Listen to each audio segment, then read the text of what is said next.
নির্বাচন আয়োজনের প্রস্তুতি পুরোমাত্রায় থাকলেও তফসিল কবে ঘোষণা হবে সেই বিষয়ে এখনও সিদ্ধান্ত নেননি নির্বাচন কমিশন, জানিয়েছেন ইসি সচিব। শনিবার বিকেলে নির্বাচন প্রশিক্ষণ ইনস্টিটিউটে সাংবাদিকদের এক কর্মশালায় ইসি সচিব আক্তার আহমেদ একথা জানিয়েছেন। অন্তর্বর্তী সরকারের পক্ষ থেকে আগামী ফেব্রুয়ারিতে ত্রয়োদশ সংসদ নির্বাচনের ঘোষণা দেওয়া হয়েছে। তা ধরে প্রস্তুতি নিয়ে ডিসেম্বরের প্রথম ভাগে তফসিল ঘোষণার পরিকল্পনা ছিল ইসির। প্রধান নির্বাচন কমিশনার সিএসি এএমএম নাসিরউদ্দিন বলেছিলেন, ডিসেম্বরের দ্বিতীয় সপ্তাহে তফসিল ঘোষণা হতে পারে। এবার ত্রয়োদশ সংসদ নির্বাচনের সঙ্গে গণভোটও হবে। সেই নির্বাচনের প্রস্তুতি অংশ হিসাবে আজ আগারগাঁয়ে নির্বাচন ভবনে জাতীয় বৈঠক করে কমিশন। জ্যেষ্ঠ সচিব আক্তার আহমেদও সেই বৈঠকে উপস্থিত ছিলেন। আক্তার আহমেদ বলেন, সকাল 11:30 থেকে আমরা নির্বাচনের প্রস্তুতি বিষয়ে আয়োজিত মিটিংয়ে ছিলাম।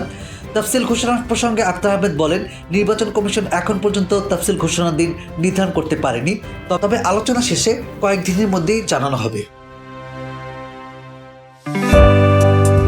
টাইম টিভি বাংলা, সত্যি উন্মোচনের অঙ্গীকার।